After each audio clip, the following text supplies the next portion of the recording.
and welcome to this episode, which is all about, we're back! We've had to do the Schengen Shuffle for the last 6 weeks. It's the 31st of January today, the sun is shining, and we're going to show you around and run you around the first things that we checked as soon as we arrived.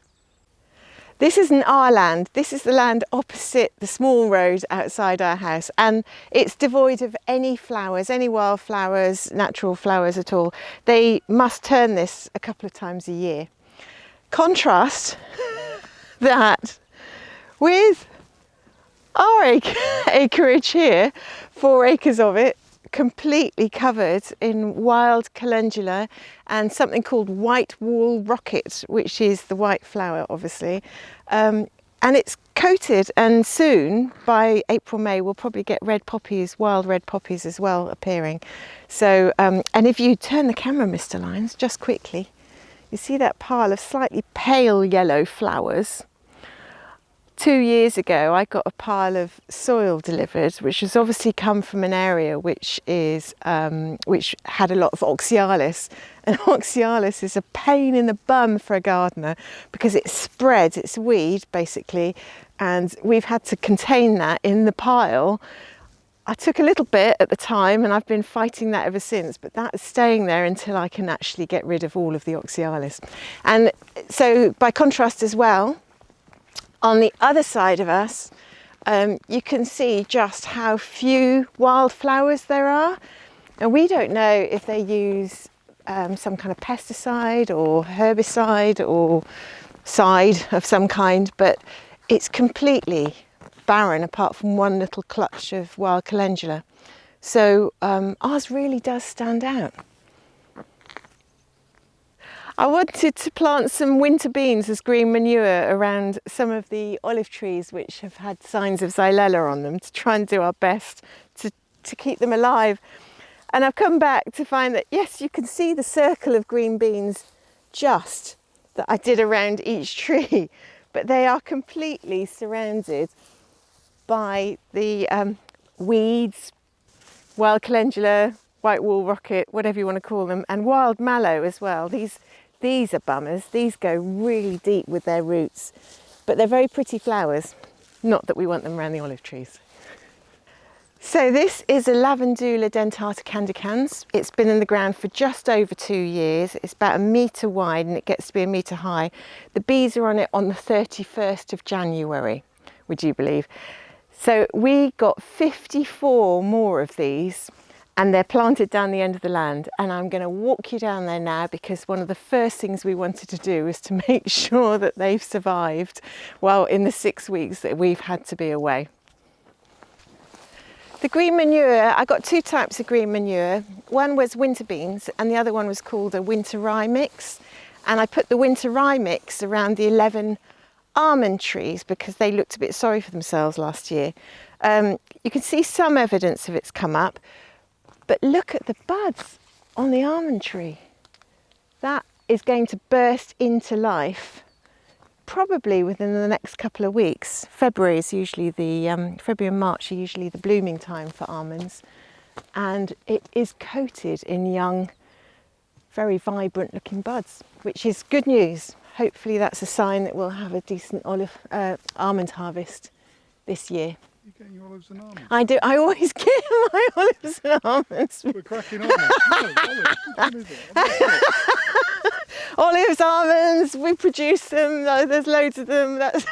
It's hard work. That's all I know. So we've got 11 almond trees and they're just scattered around. Here's another one. Again, oh, that's an old one. And you can see here some of our new trees. We ran literally from young tree to check that they were still alive as soon as we got back. We haven't taken you out before now because it's been pouring with rain and it's been horrible weather. So this is the first sunny morning we've had, and it seemed like a great opportunity to do the whole walk again. So this is the lavender row. And we'll probably do an episode at some point about our lavenders, because the whole purpose of our lavenders is in readiness for the beekeeping that we're going to do, or we're hoping to do. So there's 54 of them starting from here, they will all grow to be as big as the one I've just shown you, so a metre spread. So these will, the idea is that they'll fill the line. And the only reason there's a gap here is because the bedrock was about 2 inches below the level of the soil. So we tried, but we just couldn't get the lavenders enough space on the soil to grow their roots. So when we left, there was about 9 of them looking really sorry for themselves.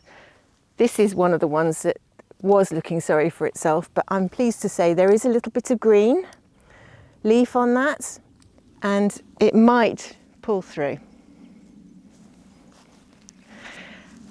And encouragingly, while we were checking these, there seemed to be fewer than 9, didn't there, Pete? Yeah, I think it's probably only about 2 now, but they've all got green Yeah. on them, so they all look like they're going And they're flowering to... in January. So the pollinators around here are going to get a real boost from what we're doing. That's the idea really, wasn't it? It was for pollination primarily. Talk to us about the possibility of bees. Possibility of bee cell. Well, you've just seen us walk down the lavender, which is just behind me here, and we've got 54 lavenders, and I can't remember the name of them. I'm sure Charlotte said It's dentata candicans. The dentata candicans, the bigger ones. So the whole idea for us to plant the lavenders first was to let them establish before we thought about perhaps bringing bees in. We've got about 80 lavenders now on the plot, and we're going to go up to about 140 because we'll plant some more in the autumn time. And we reckon that they'll be established then, it'll be two years, and then we've got the inner garden, all sorts of other things. So it would be probably okay to have bees because there's a lot for them to forage here. We're now down on the eastern side of the land, and we're on the north side of our land as well. This is Rocky. When I first came here, he was the worst affected tree, and I started cutting him over 3.5 years ago, and he's dead. I couldn't save him. He's the only one that's gone out of 47, so that's pretty good. But this we thought would be an ideal place to try and put the bees because it's far enough away. It's almost the farthest away from the inner garden. It's quiet down here. No one's going to disturb the bees, and they're next to all the lavenders. So the idea is I'm going to try and make them probably the nicest bee area in Puglia because I'm going to use the tree here, and then I'm going to put canvas sails across in the summertime Shade. to put shade because it bakes in the heat. Then I can take them away in the wintertime so they get the heat on the hives when it's in the winter. And I'm also going to make a rockery down here with a continual supply of water for the bees and obviously for the other insects as well. So they'll have water, shade, and they've got all of these lavenders. And the whole idea for keeping the bees is because we want them as pollinators. If they produce honey, that's great. But it's a bonus, not the main objective. It's a bonus. The whole idea is to get a whole load of bees here, because then we've got 70 or 80 trees, fruit trees that they want to pollinate, and our vegetables, and our kitchen garden, and our cropping area, and Sally's inner garden.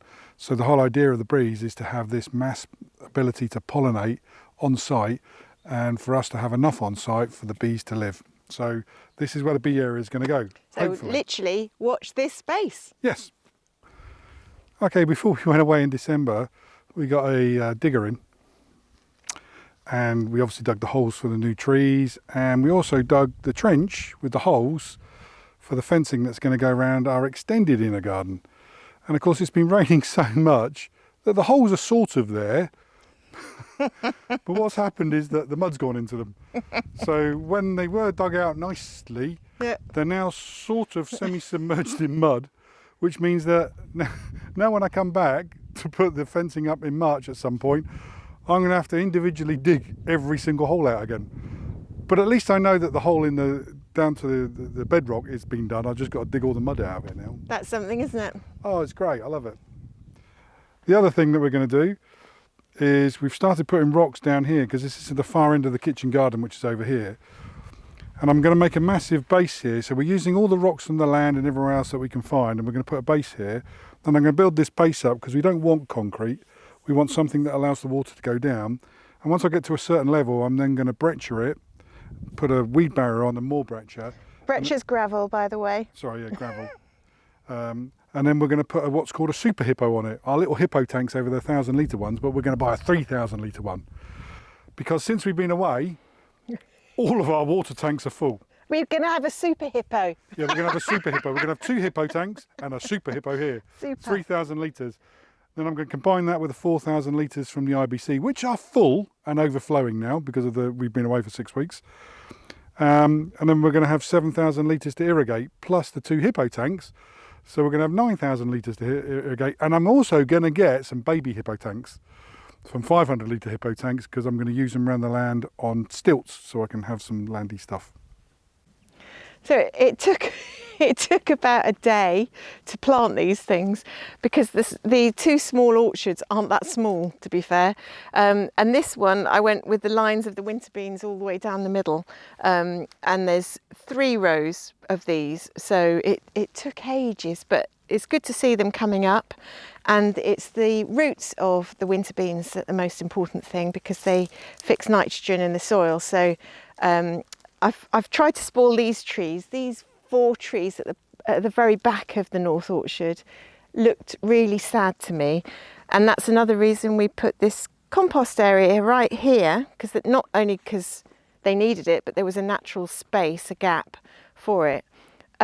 This is obviously in the process of composting down and we need to turn it.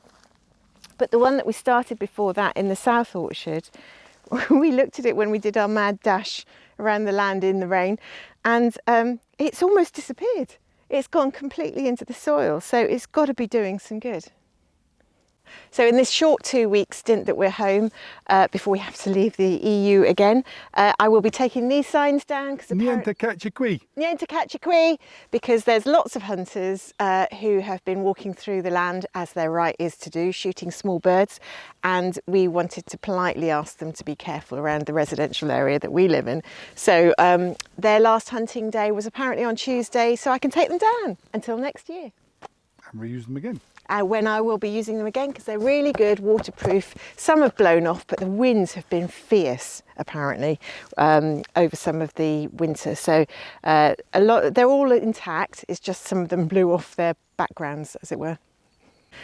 We don't like using any chemicals at La Bolla. It's entirely organic as far as we can make it, but needs must. And this stump here is of something that they call the Tree of Heaven.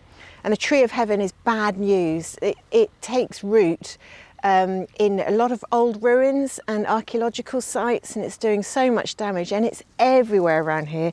But we were determined to not fall prey to the Tree of Heaven because it's toxic as well to indigenous plants and insects. So I had to use I can't remember what it was called now, root kill or something, and bag it. And I did that just before we left in December.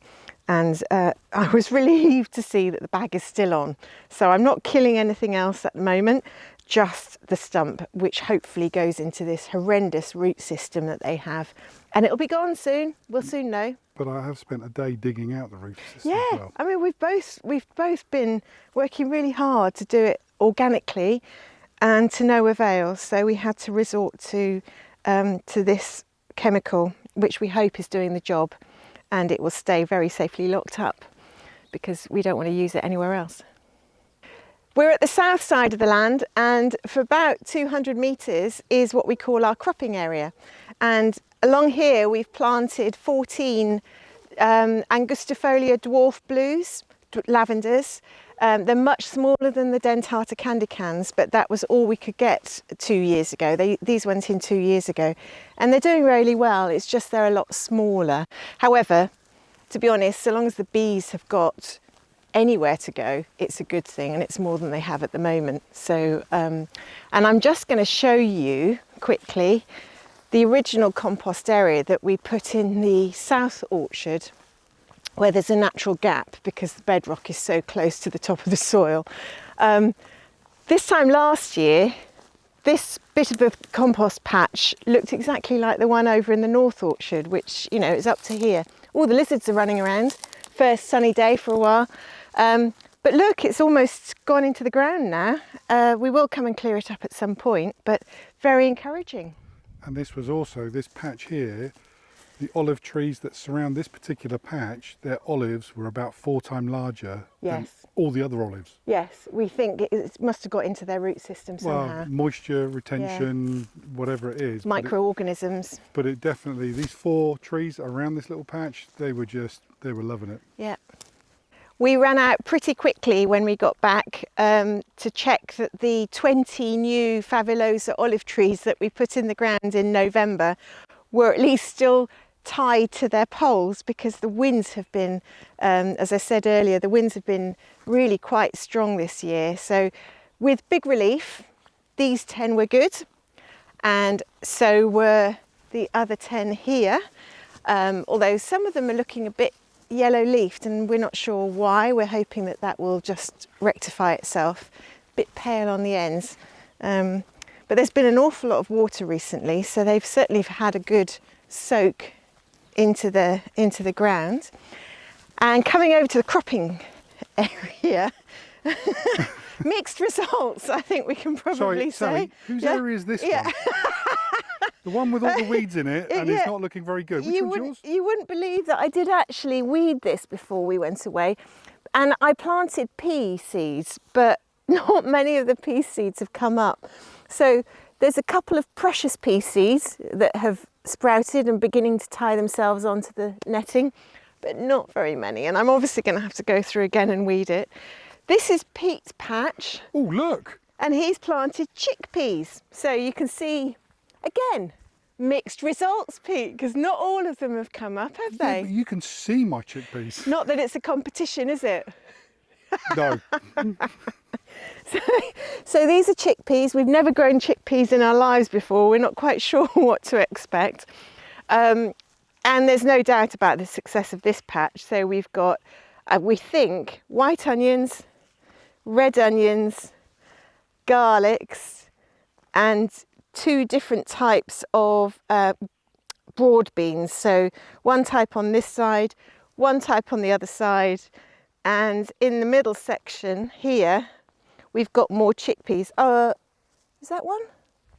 Yeah, that's one coming up. Difficult to see. You can see they've got the little... They went in a lot later than the ones here, but so it looks like this year we're going to have a lot of farting going on. Yeah. we're going to be inundated by red and white onions and garlic. We're going to be farting like mad. And Sally, do you like raw onion in your salads? I hate raw onion. I can't stand raw onion. I love it. I like cooked onion, but it does make me pass wind. It's a flatulence. So, let's not go into that. Let's not go into that, please. Enough. That's Basta. TMI, too much information. Basta. And then this section of cropping area, we're not going to be able to have time on this trip. Pete wants to plant asparagus, which takes a couple of years. Is that right? Yeah, I think going down from this point down to where the lavenders are down the end, I've segregated it into 3 sections. And one of the sections I'm going to plant asparagus, but I'm going to do a hugel mound on it. So I'm going to raise it up, I'm going to put organic matter underneath and raise it up, because asparagus takes 2 to 3 years to actually come to take, and then it's after 3 years you can start harvesting it, and it needs to be weed free. But the other 2 sections, say to Sally, the other 2 sections that Sally is now demoing, that's going to be this year. We're going to have corn in it because it grew really well last year, and we're going to put probably melon in it this year as well. But when I come back in March, I've got to rotivate it all and let it to stand. I think that's about it. Okay, on to the next bit. Andiamo. Andiamo. This is what happens if you don't get round to weeding in December, when they were all here, but now they're up here. So one of my jobs over the next 2 weeks before we leave again, and they do even bigger growth, is to get all of these weeds out. They are in the citrus grove, aren't they? I know, but the citrus grove, my plan here is to plant a ground cover lawn alternative, either Verbena hybrida or Philanodiflora. So make a note of those. These are our little 2 baby hippos, and you saw in our last video that I made this contraption here to take the water out remotely when we were away to fill up the baby hippos. And we've only been away 6 weeks, and I have been doing it while we've been in Northern Cyprus and Albania on my telephone and pumping it out. And we came back and I thought, oh, it's still got some water on it, on the thing, but it's completely full up. I mean, we've got 2,000 litres and we've probably got about another 1,000 litres on the top of the pool cover. It was also gushing out of here because they were overflowing when we... No, because when I came back yesterday, I thought, oh, that's good. I'll just switch on the pump to actually pump some more back in. And I was pumping it back in and it was pouring out of here because both of these are full. So the system works very well. And with the front tanks now, we're now holding 22,500 litres of water. And we can still hold more if we could buy more tanks. I always take a chance at La Bolla with planting seeds because having to be away for so long at a time, you can't actually be here to look after them. So the plants that do grow from seed at La Bolla are probably the hardiest ones out because they have to fend for themselves. And before we left, I left all of these out, a lot of which are transplanted, self-seeded sunflowers, for example, self-seeded Garland-Heimer eyes, but a lot of them grown from actual seed that I've had from the MGS. And I'm really delighted to see that most of them are still alive. Some of them have been a bit nibbled, probably by a few slugs and snails, because it's been really wet. But luckily, not too cold, so the conditions have been right for growing. Atty was very pleased to see us back as well, weren't you? Any excuse for a cuddle. Thank you for watching the episode about our 6 weeks away and coming back and everything that we've checked to make sure it's all okay. If you'd like to subscribe, please do. We'd love it if you gave us a thumbs up, and any comments at all, we usually respond within 24 hours. Bye!